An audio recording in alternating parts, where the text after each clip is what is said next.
Welcome back to the Business Zone. This is Gilbert Buchanan along with my co-host Crystal. All right.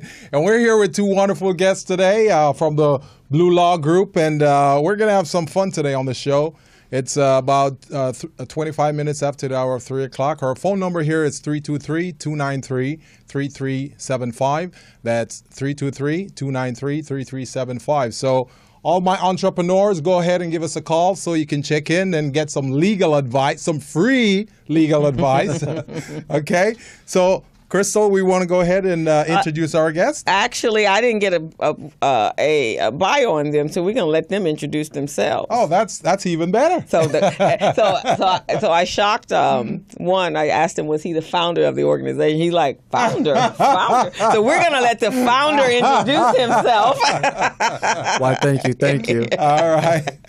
So we're going to go ahead. I'm going to start from my right. So we've got Chris here, Chris Garcia. So, Chris. Hey, thanks, Gilbert. Thanks, Crystal. Thanks for having us on the show. You're welcome. Yeah, we're excited. We got a lot of things going on this year. My name is Chris Garcia from the Blue Law Group. My role for the law firm is business development and marketing. I've known Blue almost 7 years now. Our target for practice in our arena has really been a focus in business, tax, and criminal law. Me, for a marketer and a business developer, I'm always out networking with a lot of surrounding businesses in the community. We have an office located in Rancho Cucamonga and also downtown Los Angeles. So within those business communities, there's a lot of parallel for business information and just with working with business owners, and it kind of parallels to legal services just in general, that cross over for those kind of specialties. And Michael Blue also has a lot of specific background in tax.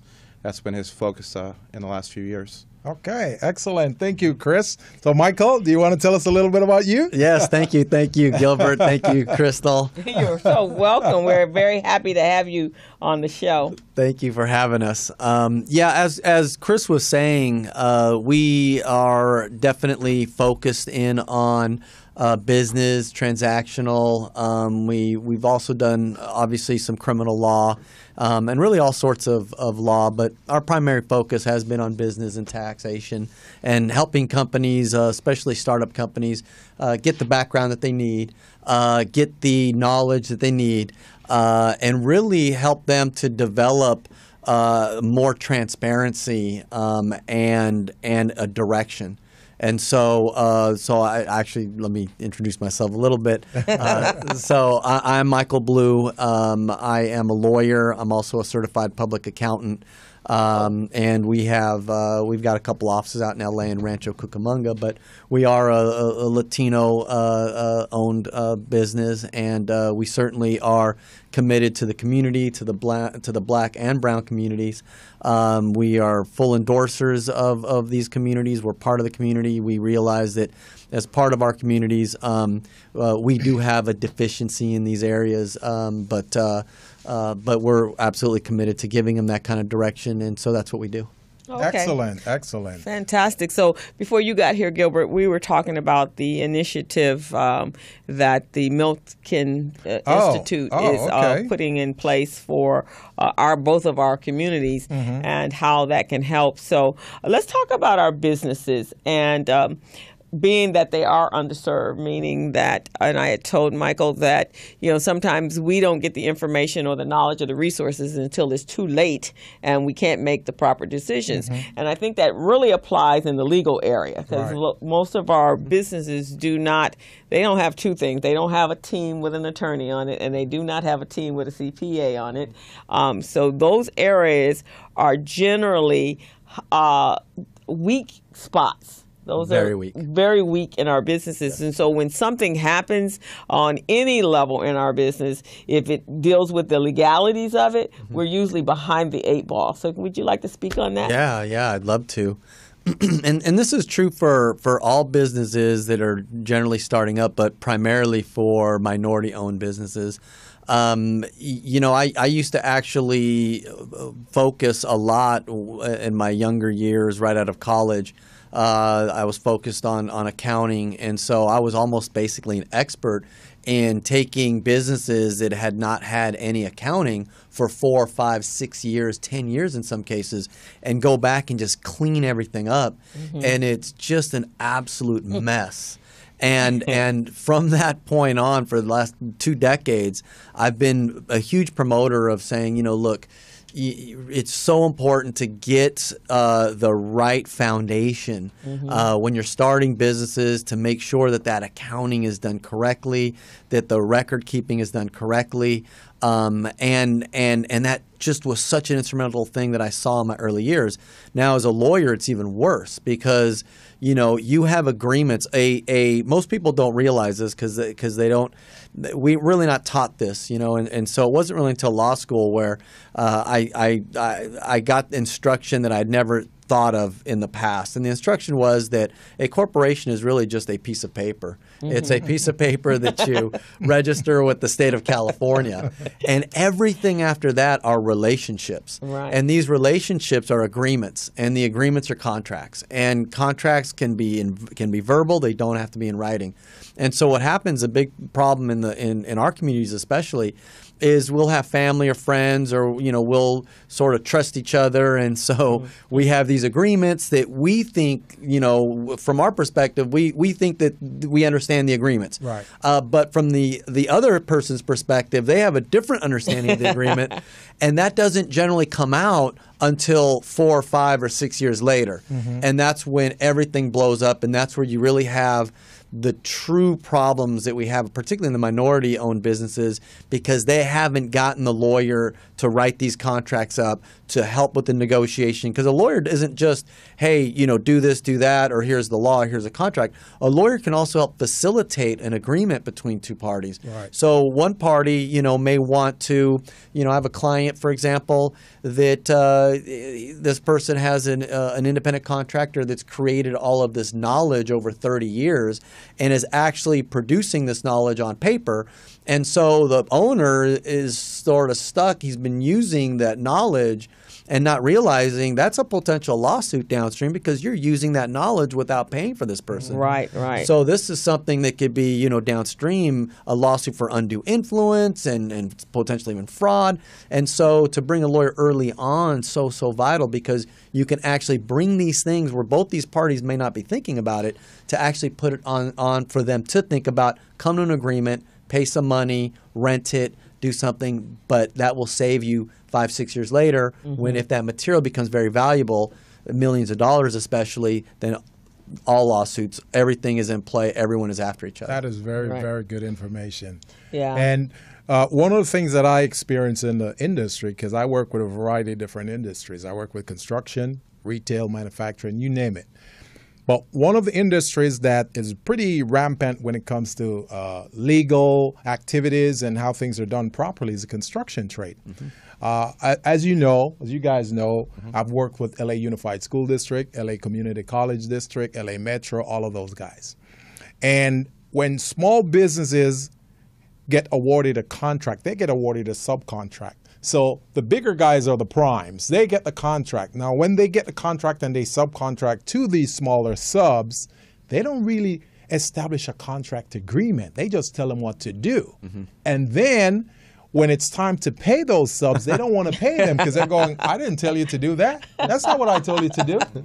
So, and that's part of the problem I have, and that's why I developed my system called Small Biz Pro, to make sure that these small businesses have their documents in place and they understand that they need to request certain legal documents. Now, the only agency I know right now, and I'm not trying to give them a free press or free promotion, but I've noticed that they're the only ones that push for subcontractors to have agreements with primes, and that's LA Metro. Oh. They're the only ones that do that. Oh. Really? Yeah. Oh, yeah. Wow. They force them to have subcontract agreement. Otherwise, they're non-compliant and they don't get paid. Wow. So these are the types of things I'd like attorneys like yourselves to promote out there, push it, and let these contractors know that, hey, not because this is a prime contractor and they're big means that you're going to succumb to what they tell you. Yep. Request a subcontract agreement. Yep. And the thing, and one aspect is, and I think you're hitting a good point, Gilbert, is as a subcontractor, sometimes you might feel like you're out leveraged. But one thing I think, especially from minorities, we sort of all feel like we're out leveraged. Oh, yeah. We start out out leveraged. Oh, yeah. And we're lucky if we ever get just slightly out leveraged. Oh, yeah. But so I think one of the things that maybe should be put out there in the public square is that that we really have a lot more leverage than we think we do. Oh, yes. And it's not uncommon at all, nor is it disrespectful, nor is it something that's not part of the regular course of business to go and say, why don't we draft the contract? Why don't I bring my lawyer in? You bring your lawyer in. And that and actually, if you have a business partner, a contractor, a general contractor, right, who's giving resistance, that should be immediately a flag that this may not be the person you want to be doing business Definitely. with. Right. And by us having workshops and informing some of these small businesses that they've got a right, and the right is to have a subcontractor agreement, will definitely be something that's really valuable. And I would think also when you're dealing with a larger organization, they already expect that. That's the only way they're doing business with other people, right? So I would think that would give you that much of a level of respect. It's like, oh, wow, okay, they're doing business the way business is supposed to be done. So when we're afraid to ask for those contracts, that puts you in a different light, right? Because that's saying, at least you don't have the acumen to understand that I have a business and I need to protect that business, and the only way I know to protect that is to have the necessary contracts signed in place so that we are both in agreement, at least in the beginning, initially, that this is how we starting out. Exactly. Now, it may go awry down the line, but we at least have a baseline to work from. Exactly. Right? Well, and it'll go awry less down the line because one of the biggest aspects of getting an agreement up front is, as I was mentioning, you may not be on the same page to begin with early on. And it is the negotiation in the early stages where you get on the same page, where you mention, hey, if I leave, I want 50% of the receivables. Right. And you may have just presumed that, and you are presuming that, hey, it's 50-50, it's two of us. But when you leave, this other person may think, well, I spent 90% of the capital on this, so I should have 90% of the receivables. Right. That's something you want to discuss up front. Exactly. So there's transparency, and when you do leave downstream, the likelihood of a lawsuit and ugliness is much less prevalent if you have that agreement up front. You know what's amazing when it comes to agreement, and I've done this over and over. I've tested it, I've put it in practice and all of that, and it comes back to the same thing. I'm not knocking IT guys. I'm not knocking programmers. But programmers and regular people are never on the same page. Never. They say certain things, that's not what we perceive. Because I've hired so many programmers to help me with my system, to write programs for me.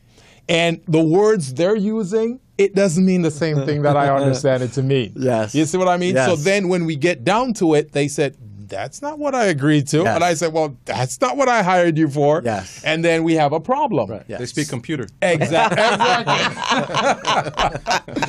Yeah, it's a different language. So that's another reason why, we need to have this in writing and have it spelled out. Yes. Right. Now, Chris, I know you've done a lot of work also. What are some of the types of works you've done with small businesses that you could bring your expertise? Well, I think what I see in the community too is when you have a small business, you're going to have almost two parallels of a business. You're going to have possibly a creative mind or possibly the creative aspect of the person, the stronger person in the company. They're going to be the dreamer. They're going to be the person that's like, hey, this is what we put this on the program, we put this, to fish, and we grab the fish and make the business successful. But then they don't really have the business tools to put things in place. They don't have the operation or maybe the experience for the admin. So you kind of need both. You need possibly a business person and the creative, the marketer, actually even the talent, for the business. And I think it relates to all different types of industries. Whether it be computer industry, manufacturing, restaurant, just service and sales industries. I think you really have to get your foundation down strong, but that does kind of curve the business plan aspect of if you kind of do the R&D too long, then you lose investors, you lose the motion of the business. So I think there's probably not a right or wrong way to really get into the business, but as long as the elements I think are done at one point in time, the sooner the better. as Mr. Blue was suggesting, is when you have contracts, agreements, and vendor documents in place, that allows your business to grow. And even the same thing is, I talk to small businesses, and sometimes they don't have capital to really get to the next level. And actually peeling back with Mr. Blue, he has a lot of CPA background. Is you got to really kind of do the work. Having receipts and tax returns is great, but you got to really do a step further. It's like, let's look to see the growth of the business. Are we going to just do the same thing we did last year? And I think that's what makes businesses truly successful, is if you're able to kind of look in the mirror and see, what businesses, you want to really, and the market share you want to really enter into. Everyone can say, oh, let's get all these accounts, but what's realistic? Let's create a plan. Now, Crystal and I, we work very, very closely and intimately with small businesses. And one of the first, we work with startups and we work with existing businesses. We try not to discriminate because all businesses need a shot. Mm-hmm. The startup businesses, it takes forever to get them on board because they have a different concept of what business is supposed to be, so we have to guide them. The existing businesses, they understand what they need to do, but a lot of them are not doing it. You see what I mean? So that creates a problem too. So what Crystal and I do when we're interfacing with small businesses, we look at their legal structure to see how that is set up. Mm-hmm. And by having that legal structure, whether they have a corporation, an LLC, sole prop, partnership, or whatever, based on that, then we look through their corporate documents to see what's present, what's not there, what they need to have done. Now, when we deal with corporations, one of the problems or issues that we come across is the buy-sell agreement. So I would really like you guys to see if you can shine some light on that for the audience, so they can hear. As well as partnership agreement. As well as partnership agreement, yes. We were talking in the car on the way over, and it was something just kind of in passing. There's a lot of restaurants in LA, and there's a lot of competitiveness. Is you might have a chef, you might have a brand name of business. What really makes it successful? Is it the food or is it the business model? There's a restaurant that we know in city of San Bernardino, and if you could share with that, is one restaurant had a name and sold it, and then the other business went across the street. Yeah, that kind of ties into the topic. Name. Yeah, well, it's the same owners, and it's right across the street, like walking distance, and the same menu. So, yeah. So address that. Then the partnership agreement, then buy-sell agreement. Okay. So this is a naming convention. So every contract, and this dates back centuries. The theory of contracts is an old area of law that dates back probably close to 1,000 years at least. We inherited it from the English with the traveling judges in England. What came out of that was what was called the English common law. We inherited the English common law. And so this idea of contracts and agreement dates back to the very early years at the English common law. And so what that entailed was that, hey, if two parties agree on something, so long as it's not illegal and it's so long as it's not doing certain things that are immoral and that kind of thing, we should respect them. And so embedded in every contract is the notion of good faith and fair dealings. And that's actually imposed a duty to act in good faith and fair dealings. So you can't go into a contract sinisterly concealing things and trying to get leverage by, failing to make admissions or reveal certain things. For example, like a car. You're a used car salesman. You say this car's never been in an accident when you know it has been in an accident. Right. And so the other person buys the car based on your representations, your misrepresentations. Right. You've violated that duty of good faith and fair dealings. You've also committed fraud, but that's another story for another day. Right. So in this case, we noticed there was a restaurant, and this goes to a buy-sell. The owner of the restaurant had sold the restaurant and had set up shop next door, and with a name substantially similar to the name of the restaurant that he sold. And so, Chris and I were discussing, before coming in here, how that's an absolute lawsuit ready to happen, because if nothing else, this person has violated the good faith and fair dealings by setting up shop with a name substantially similar, which is confusing the public, and next door.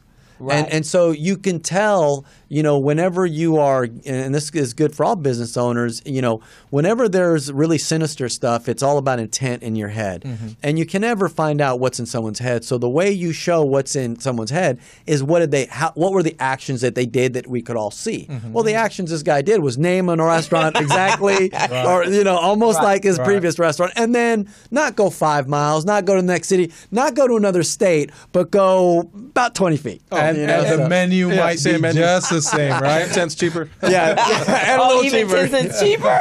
Oh, wow. Undercutting on top of that, right? Exactly. Unbelievable. So with respect to buy-sell agreements, there's a lot that goes into the buy-sells.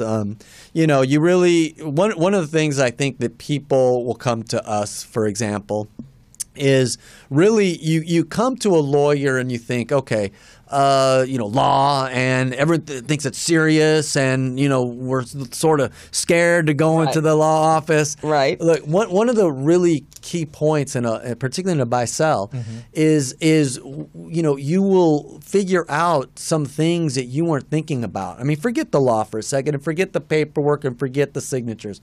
You're going to go in because you've probably never done it before, or you don't have a lot of knowledge in the particular areas. Now, as a tax guy, and a business guy, I mean, probably pretty close to a tax expert. CPA, I'm board certified in taxation by the state bar. I always see business. There's business, and then there's the tax part of business. And business lawyers will always look to the tax guys to finalize and sanitize the deal. So when I see a buy-sell, for example, as a CPA, I'm looking at assets. I'm looking at value. I'm looking at what the amount that you're buying this for and where that amount is going to go to the assets, because I'm going to probably try to attribute every part of that value to the fair market value of all the assets, so there's no taxable gain on those assets. Okay. And then anything else above that, I'm going to attribute to goodwill if I'm representing the seller, because I can potentially get a capital gain, which is a much lower tax rate for the seller. Now, for the other guy on the other side, with respect to the business and tax, that person's looking in the opposite direction. That person wants the value in the assets, because the higher the value in the assets, the more that person can depreciate, which is a tax deduction over time. If it's stuck in the goodwill, they're not going to be able to depreciate it. So that is one huge aspect why you're going to want to have a lawyer on both sides, because if I'm the lawyer on one side, and then you mentioned this a little bit earlier, that some people don't have representation and this kind of thing, and some of the general contractors have their lawyers, and they're seeing the independent contractors without lawyers, and they already know that they can abuse them. If I represent a large corporation, and I do represent some large corporations, the first thing I see is if they don't have a lawyer on the other side, I'm going to abuse that person. Well, of course, because it's my job to defend and advocate for my client. And a lawyer on the other side, it's their job to defend and advocate for their client. So if you're sleeping at the wheel and you don't get that contract with the general contractor, I am going to stick as much of that value in the goodwill and get a capital gain for my client. And you're going to get stuck with all this goodwill that you're not going to be able to depreciate over years and years and years, when you could have stuck it all into your equipment and depreciated it over time. And so buy and sell is exponentially complex in a sense that you need to know where the value goes, how much the value is, how to value your corporation. I had a client come in and this person thought that the value came from a valuation expert, and that the valuation expert said, oh, you can't sell this business for more than the valuation. Well, that's absolutely not true. For one, that's what goodwill is. Accountants created goodwill to offset the value of the equipment and the purchase price. If you sell Pepsi, for example, and it's $4 billion or $40 billion, if you count up that equipment, it's probably worth $4 billion. So where's that $36 billion? It's in the goodwill. It's in the name. The name has a brand. And also the other side to the buy-sell is having a corporation or an LLC with other shareholders. Yes. And you definitely want to make sure that you have this agreement in place. Yes. So let's say Crystal and I are partners. We have a corporation. Yes. I should die. what happened to my asset? Exactly. Does it go to my family?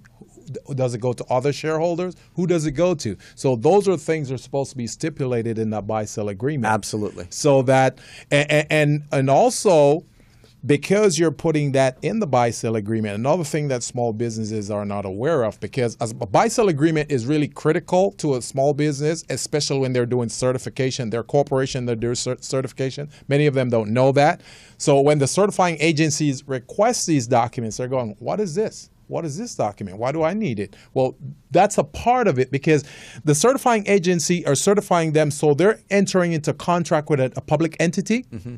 So should one partner die, what happens with the agreement with the public entity? So they want to know. They want to know who's going to assume ownership in this business. Is it going to be your spouse? Is it going to be the family? Is it going to be other shareholders? Are you going to sell the stocks? And if you do sell that, who has first right of refusal? Mm-hmm. So all of those things are things that are supposed to be in that buy-sell agreement. Absolutely. I mean, it would be malpractice for a lawyer to draft something, a buy-sell agreement, a shareholder agreement, a partnership agreement. You're always going to have in those agreements, you're always going to have the triggering provision when one of the business owners either dies or sells, mm-hmm. wants to get out, mm-hmm. or the other owners want him out or her out. Right. So you are going to set that up. It is not complicated. Mm-hmm. Usually, you can return the original capital investment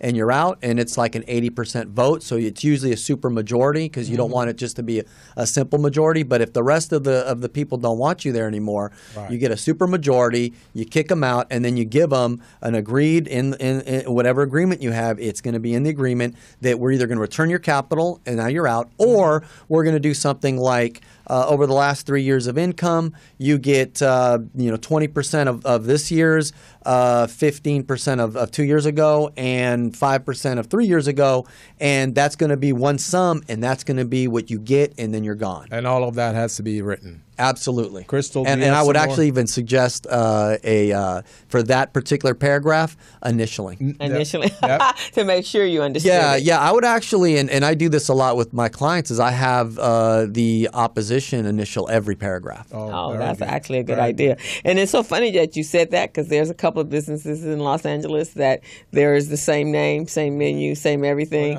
and one's up the street from the other. And when I asked that question, my number. Yeah, right. I'm like, well, that didn't make sense. And when I asked them, they were saying that they were family. Yeah. It's usually that way. So why are y'all, that to me, that's diluting the business, right? Yeah. If half the business is going to go up here and okay, there's something else behind this story, and you guys are just not telling me. Usually when that happens, is because there's feud within the family. Okay. Sisters or sister and brother or cousin. Yes. There's feud in there. Right. So one person get upset. Okay, I'm going to show you. I'm going down the street. I'm going to set up shop. Literally, this one is about a block. They're like maybe not 20 feet. They're maybe about 30 feet. They're on the other corner. Yeah. I'm like, well, wait a minute. I'm confused. Even the customers are confused. Yeah. Well, which one do I go to? Well, one has a secret menu and one other has a secret ingredient. And they decide they need to be in secret places, exactly. Right? And then the other one that I found here in this community is there's a business here in L.A. I won't call either one of their names, but the individual was a chef for this one business. And then he decided, for whatever reason, I guess they had a split, and then he opened up a business on the corner, up a little ways down on the other side, and so it's very close to this studio, actually. And because it's a soul food type of a menu, the person is not black. That opened up the new business, but they make sure that their employees are, so that people think it's a black-owned restaurant. It's like, okay, all of this duplicitous behavior. So both of those are lawsuits, and we probably will turn them over to you. Because at some point, please do. At some point, someone's going to need a lawyer. So, Crystal, do you have any other questions for our guests? So, what have been some of the concerns with our small businesses? Because our startup businesses really don't have anything, and usually they don't get anything in place until crises have come and threatened to shut them down, and then that's when you guys get your phone call. When their chef moves a block away. And I too am in the accounting industry. I do the books for clients, and generally I'm called in when there's problems and I need to fix everything. I'm the troubleshooter, so I come in. It's like, what have you guys been doing up until now? So do you have that same? Oh yeah. And from our perspective, I'm a trial attorney, so I see the ugly of the ugly. Right. And I'll tell you, I've seen partners that really loved each other, and 5 years later, they're at each other's throats.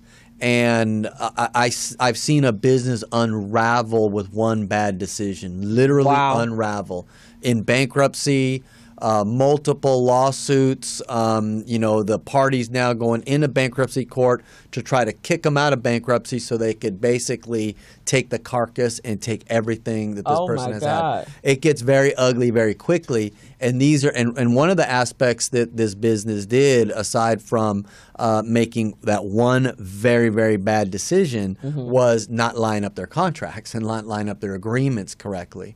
And so yes, I do see a lot of the numbers I see. As an accountant, I look at those numbers, and it is one problem that if a business doesn't have their numbers correctly, and I'm representing a client that's suing you, I'm going to go after those numbers. I'm going to find them, and if they're bad, you're going to end up paying badly for that. So it is worth, spending the time, spending the dollars to get those books done correctly, because there's just an assortment of problems aside from, relationships breaking down and suing each other with a bad, buy-sell agreement, bad partnership agreement. But you also have, you have the IRS potentially coming after you. And I represent clients in the IRS and the United States Tax Court.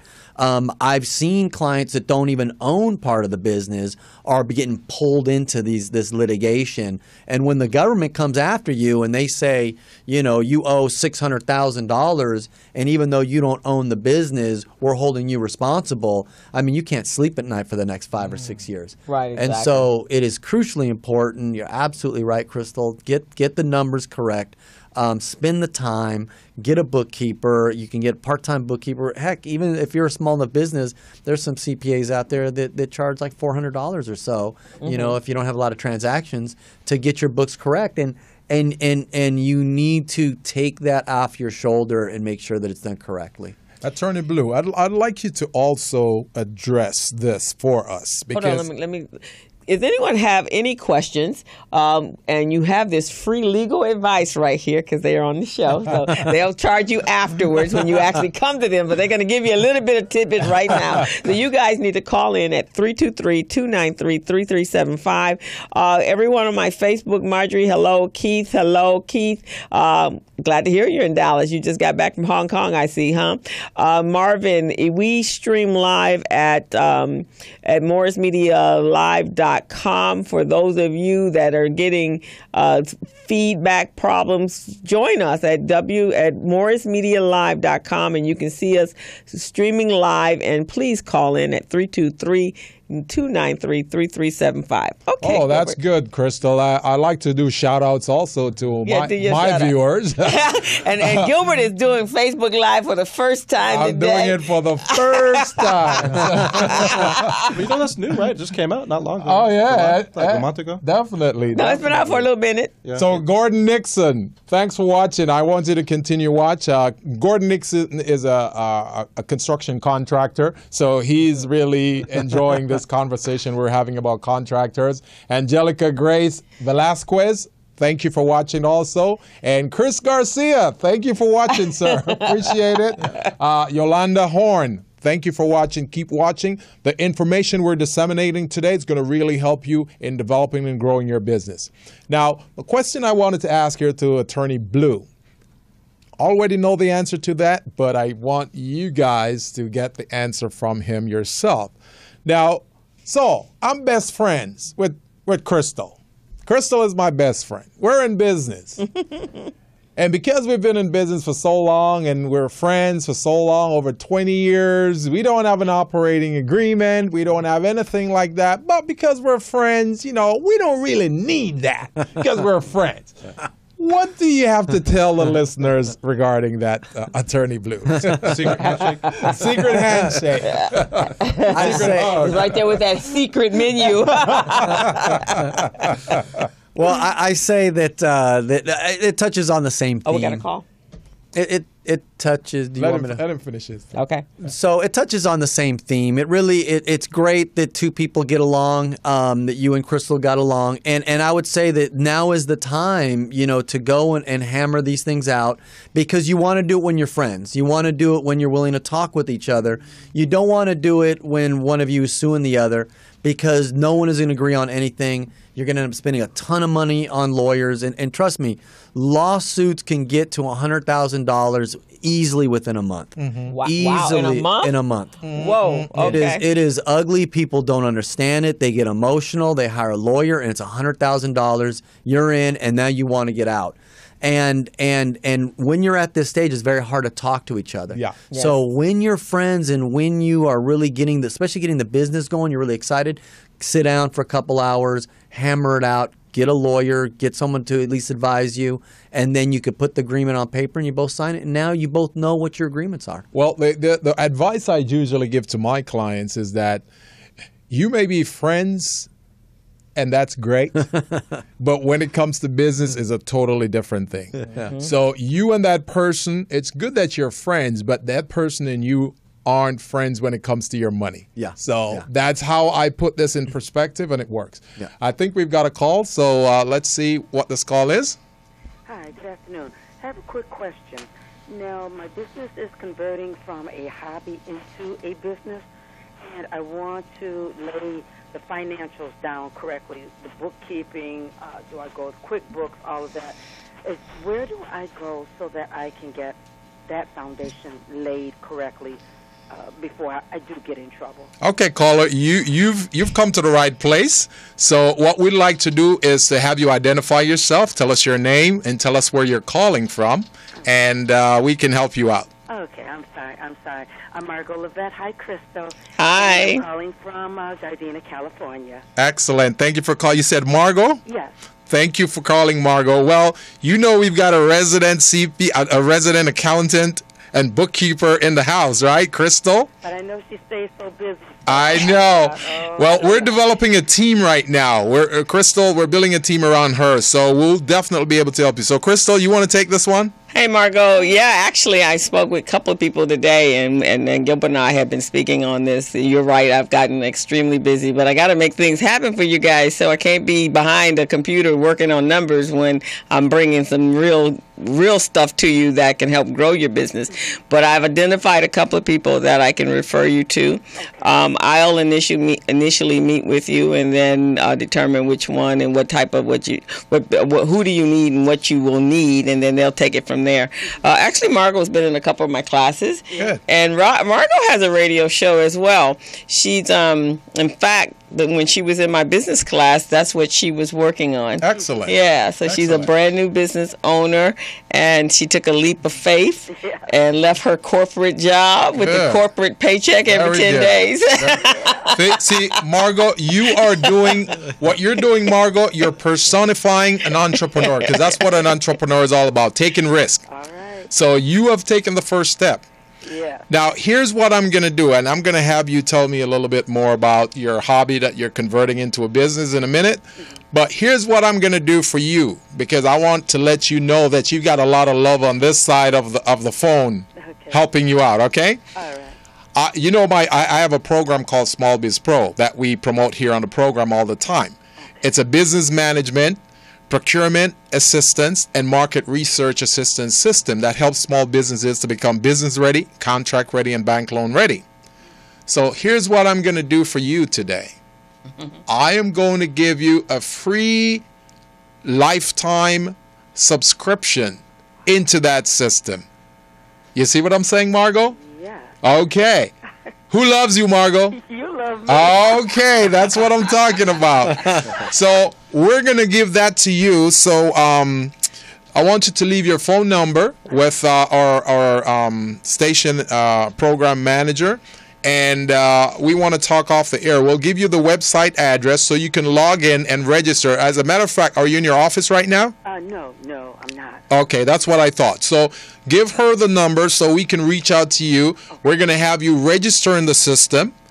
And we're going to walk you through the process and show you how to upload your documents, all your finances, your business plan, your business license, your insurance, all of those things, so you can access those in 10 seconds or less from anywhere in the world. Oh, my goodness. Sounds like a plan? Yes. That's what I'm talking about. That's the foundation. That's right. So before we have you go, what type of business are you thinking of doing, Margot? I believe that we all should have to.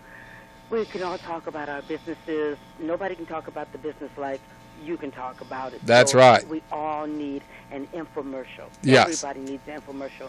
We need to saturate ourselves with social media. Yeah. So that's what I'm moving into, actually producing and coming up with these infomercials for brand new businesses, because we don't have a lot of money, but we have to let people know what we're doing, how we're doing it, and where they can find us. Infomercial, you can use it more than one time. Yeah. You can chop it up. You can even do a podcast and chop it up. Oh, yeah. Backroom products.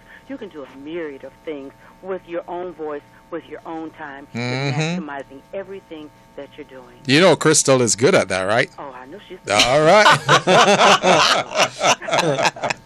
So Crystal is definitely going to be helping you out with that too, right, Crystal? Yeah, you guys know that I'm a true entrepreneur, man. I wear a whole bunch of hats.